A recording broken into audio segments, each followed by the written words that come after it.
le 16 mars, c'est la journée nationale ou égyptienne de la femme. Le 21 mars, c'est la fête des mères en Égypte. Alors, nous voudrions bien savoir le rôle joué par la femme égyptienne depuis longtemps. Et il y a les anniversaires de nos mamans. Ah oui, ma maman c'est le 11 mars, le 28 mars, alors vraiment c'est le mois de toutes les femmes égyptiennes. Le rôle joué par la femme égyptienne au sein de l'histoire, surtout à l'époque pharaonique. Alors une spécialité de Dr Maïzaki, professeur d'archéologie à la faculté de tourisme et de l'hôtellerie. Bienvenue à notre programme. Merci. Bonjour. Et bonne fête de femmes. Merci à vous de même. Merci. Alors, nous avons entendu parler des grands noms de reines égyptiennes, mais quand même, je ne sais pas, est-ce qu'il y avait, à part Hatshepsut, une reine qui a vraiment gouverné l'Égypte, qui était une reine souveraine, et qui étaient ces femmes? Oui, il y a presque 6 femmes reines qui ont régné l'Égypte, des pharaons comme on appelle généralement. Mais la plus fameuse, c'est la reine Hatshepsut. Les autres ont été refusées par le peuple, par le gouvernement, été négligées avec le temps. Et c'est la chute de toute la dynastie. Ça veut dire que la reine mentionne la fin de chaque dynastie auquel elle participe. Mais Hatshepsut, c'est la seule qui a régné à peu près 22 ans. Et c'était à la moitié de la 18e dynastie, le Nouvel Empire, et à la déconstruction des temples, elle a fait une expédition commerciale au pays de Punt. C'est la plus fameuse, la plus célèbre. Est-ce qu'on peut dire que dans le temps, la femme était égale à l'homme? Elle disposait de plus de droits et d'égalité par rapport à l'homme? Non, pas plus, mais elle était presque égale. Elle travaillait avec lui, elle participait, elle était une femme de foyer. Je voulais dire plus par rapport à nous aujourd'hui. Non, je ne veux pas dire... Aussi par rapport à nous, elle n'avait pas plus de droits. Elle était égale à son mari. Elle travaillait près de lui partout. Parfois, elle travaillait à sa place quand il est absent. S'il est son mari, par exemple, s'il était malade ou ne pouvait pas aller au travail, elle payait, par exemple, les salaires des ouvriers. On a beaucoup de scènes qui la montrent en train de travailler dans les champs, broyer de la bière, faire attention à ses enfants, tout. Commençons avec l'éducation. Est-ce que la femme, elle avait le droit, la fille à l'époque, avait le droit à être éduquée, à suivre une éducation? La fille reine. La fille princesse, et non pas la fille de n'importe quelle famille. Et c'est le cas pour les garçons aussi. Ça veut dire qu'ils étaient un peuple illettré.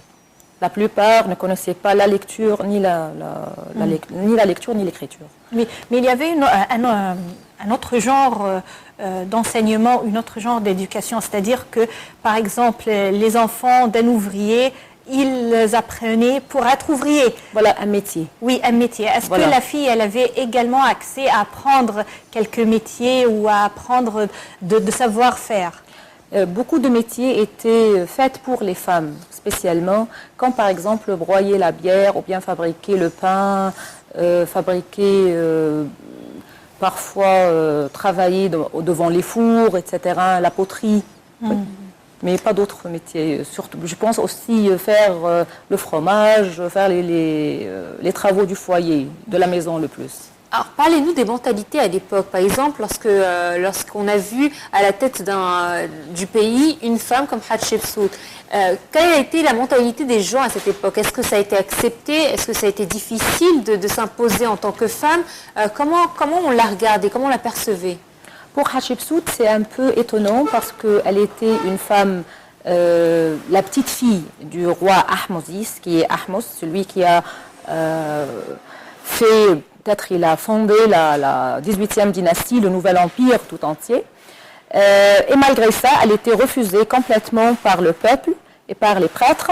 Et elle a monté sur le trône, est devenue une reine égyptienne, ou bien un pharaon égyptien, après certaines facilités qui ont été ajoutées à son gouvernement, si vous voulez.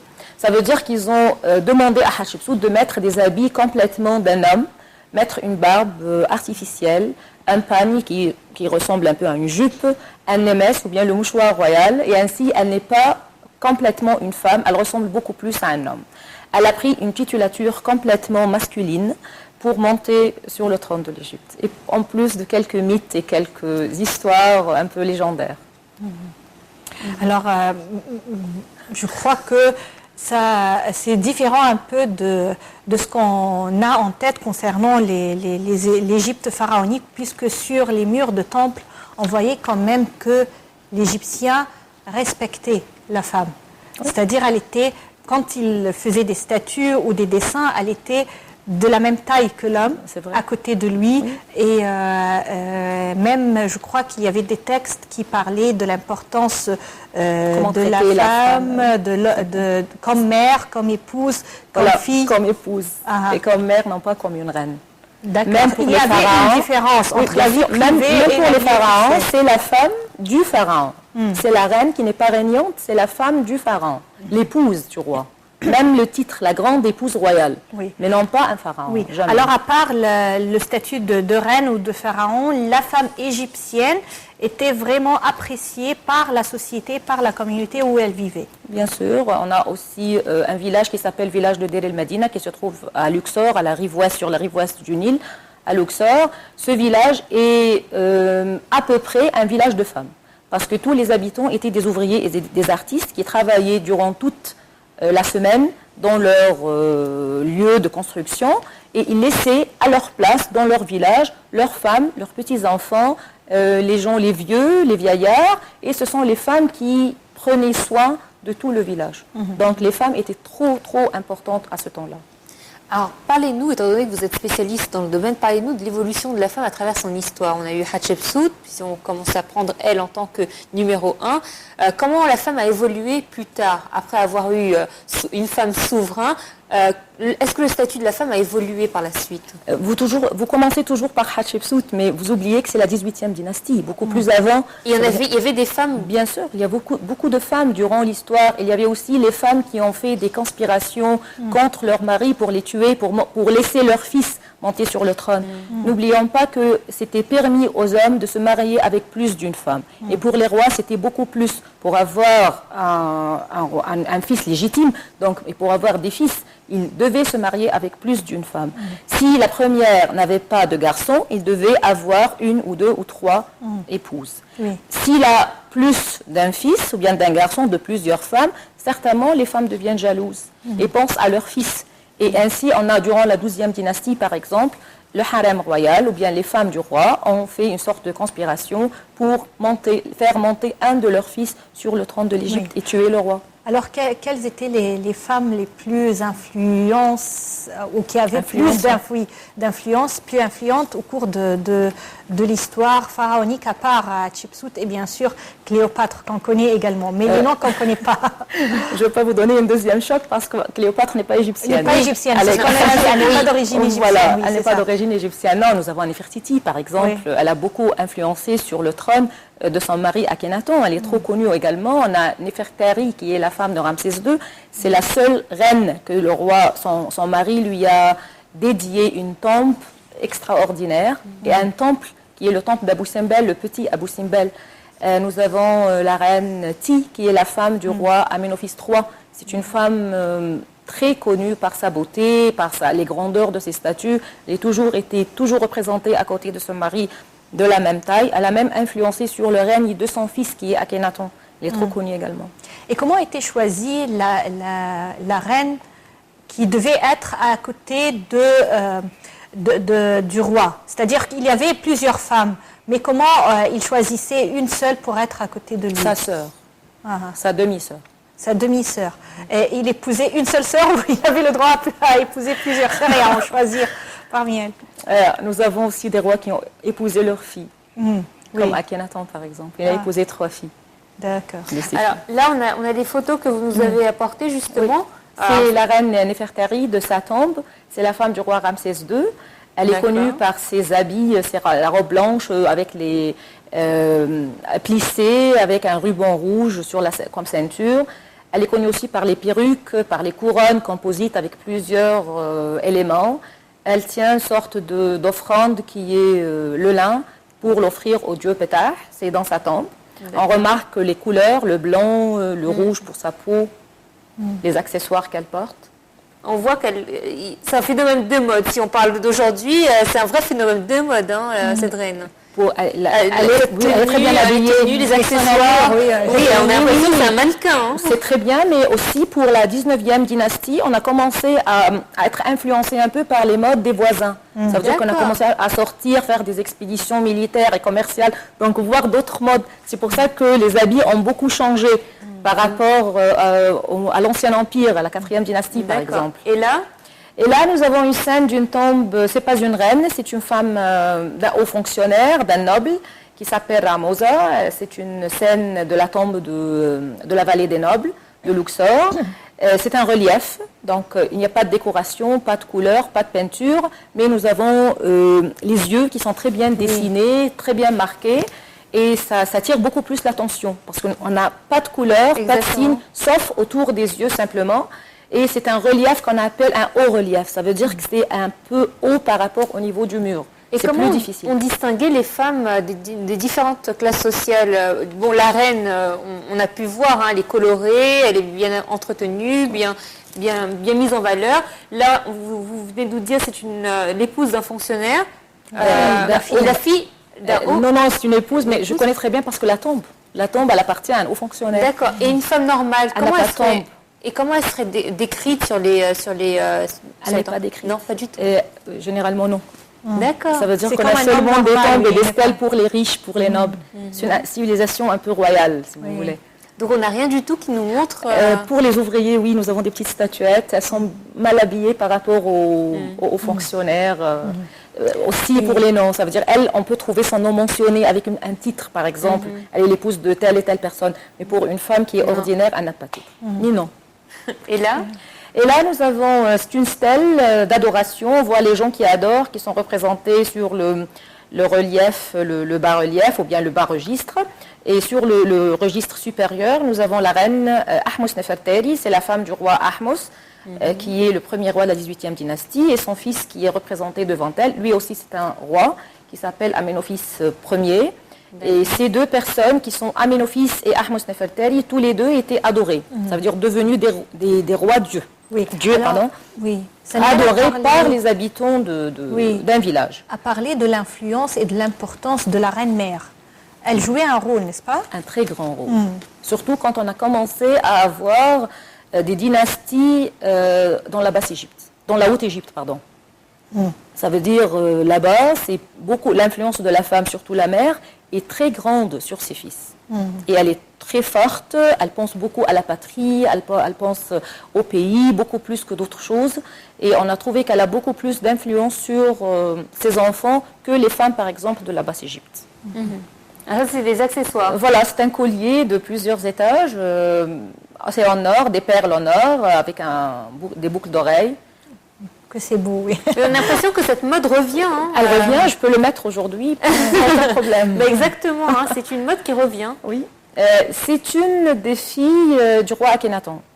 Et c'est la mode qui a totalement changé, ou bien c'est l'art qui a totalement changé, qu'on appelle un art amarnien ou bien un art atonien. C'est caractérisé par la déformation du crâne et on a beaucoup d'idées à propos de cette forme, si elle est vraiment naturelle ou bien c'est un art. C'est un art différent un peu. Mais on voit une ressemblance des traits du visage de Akhenaton. C'est sa fille, oui. Oui, c'est vrai, oui. Alors, elles sont 6 filles, elles sont toutes les mêmes traits de visage. Et pourquoi la tête rasée? Le crâne rasé. Elle est un petit enfant, elle est encore... Parce qu'on a l'impression que vraiment, son cerveau, il y a un problème. C'est pas seulement dans la tête, hein. Vous savez, si vous regardez toute la statue, elle est... Pour les gens qui n'ont pas vraiment compris l'art, ils pensent qu'ils sont déformés. Mais ce n'est pas la question de déformation. Par contre, elle a de très beaux yeux. Hein. Très beaux yeux, très beaux traits de visage. Mais c'est un peu exagéré. C'est un art exagéré. Il a une explication un peu religieuse. C'est le surréaliste de notre époque, en fait. C'est pas réaliste, c'est un peu... Surréaliste. Religieux. Il a une explication religieuse qui a relation avec la religion qui a inventé Akhenaton. D'accord. Le dieu qu'il a... Là, elle a des cheveux. Elle a des cheveux, une perruque. C'est une perruque, on dit qu'elle est bouclée ou bien à boucle étagée. Elle est longue avec des tresses, voilà. Elle est bien maquillée, c'est une princesse. Là, on a l'impression, cette statuette et celle d'avant, qu'on a l'impression de voir des statues africaines. noire africaine, je veux dire. Mais celle-là, elle a des Dans les perruques ou bien les perruques, même les traits. Tu sais, on appelle la perruque nubienne, tu as raison. On l'appelle ainsi. C'est l'influence. Parce qu'aujourd'hui, les Africains sont non. tressés Mais de la pour même les façon. traits de visage, non. Les traits du Elle n'a pas de trait de visage nubien ni africain. Par contre, celle d'avant, elle avait un petit peu... Laquelle Mais pour lesquels attends. Là, je pense qu'on a une autre dose des photos. J'ai mal choisi la photo. Non, pas du tout. Non, c'est très bien parce que on est habitué à voir le buste de Néfertiti. On est habitué. En plus, il faut se rappeler, C'est Néfertiti. n'était pas très belle. Néfertiti. Oui, c'est Néfertiti, celle qui a passé, oui. C'est Néfertiti que nous avons ici au musée du Caire, parce qu'ils ont pris la belle... Sans cheveux, c'était C'est juste avant celle-ci. Oui. Si on peut nous mettre celle d'avant, avec la perruque tressée ou celle d'avant? Non, celle qui est après, sans couronne. Ah, oui. Elle n'a pas plu au monsieur qui fait passer les photos, c'est pour ça. Je me voilà, c'était une erreur. Et celle-là, c'est une fille, c'est une C'est femme. Néfertiti. C'est la Elle seule. également, alors là, vraiment, vous voulez bien mettre en relief l'idée que Imaginez, non, essayez d'imaginer un peu. Elle n'a pas de yeux, elle n'est pas maquillée, elle n'a pas de cheveux, elle n'a pas d'accessoires. Mais si vous regardez la statue de excusez-moi, mais pourquoi, même si elle n'était pas belle, dans la réalité, on va faire une statue qui montre qu'elle n'est pas elle est belle? inachevée. Oui. d'accord. Oui, mais regardez les proportions. Non, au contraire, les proportions sont extraordinaires. Les proportions, ça veut dire les yeux, la forme des yeux, l'impression que c'est un les homme. lignes, les sourcils. On a l'impression que c'est un homme. Hein. Vous m'avez choqué, c'est vous qui m'avez choqué aujourd'hui. Non, mais à chaque fois que vous venez ici, vous me choquez. Et ça, par contre, c'est quoi? Non, celle-là, c'est une statue d'une princesse. Non, elle est belle. Elle est belle avec deux plumes, un disque solaire et deux cornes. Les bras croisés sur la Bien posée. Bien posée. On a l'impression qu'avec le temps, la femme garde son pouvoir. Par exemple, la première dame égyptienne a toujours eu une influence incroyable sur la politique égyptienne. Est-ce qu'on peut dire que la femme égyptienne a toujours joué un rôle important dans la société? Tu veux la femme en du général. corps? Bien sûr. Bien sûr, elle a beaucoup influencé. Elle est toujours la mère, elle est l'épouse, elle est la fille, parfois aussi elle est la maîtresse. Elle a une influence partout sur son mari ou bien sur son fils. Même si quand elle n'est pas d'accord, elle peut changer totalement le gouvernement. Elle a régné, elle a influencé sur son mari quand il est un pharaon, par exemple, dans la 19e dynastie, la 18e dynastie. Dernière image. C'est une servante, celle-là, avec des bouquets de fleurs, avec des canards en main. Elle est en train de apporter quelques offrandes. Faire des courses.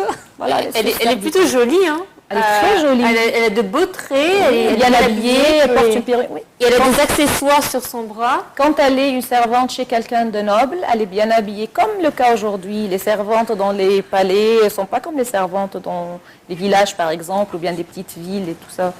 Oui, les couleurs aussi qui sont agréables. Regardez le bleu, par exemple, pour les fleurs, le noir pour les cheveux, le blanc, même pour la couleur de peau. Elle est jaunâtre, un peu rouge si vous voulez. Non, elle est bien faite. Même les détails du canard, les ailes. Mais c'est vrai que c'est une très belle représentation. Oui. Vous voyez aussi les boucles d'oreilles. Oui, c'est ce que j'ai remarqué. Les mêmes apparaissent, et qui apparaissent sous la chevelure. Alors là, vraiment, c'est très beau et on a beaucoup appris aujourd'hui à propos non seulement du rôle de la femme égyptienne, mais également de son allure et de ses traits. Et Dr Maïzak, c'est toujours un plaisir de vous recevoir et vous nous dévoilez beaucoup de secrets concernant la vie pharaonique. Merci. Moi, c'est une édition que j'adore lorsque vous venez parce que non seulement on change d'idée, on découvre de nouveaux aspects qu'on ne connaissait pas. Et là, une très belle représentation de la femme égyptienne à travers le temps. Merci à vous d'avoir été des nôtres. Merci à vous aussi. Merci et bon mois de mars à toutes les femmes autour du monde et bonne journée sur Naël TV. Au revoir.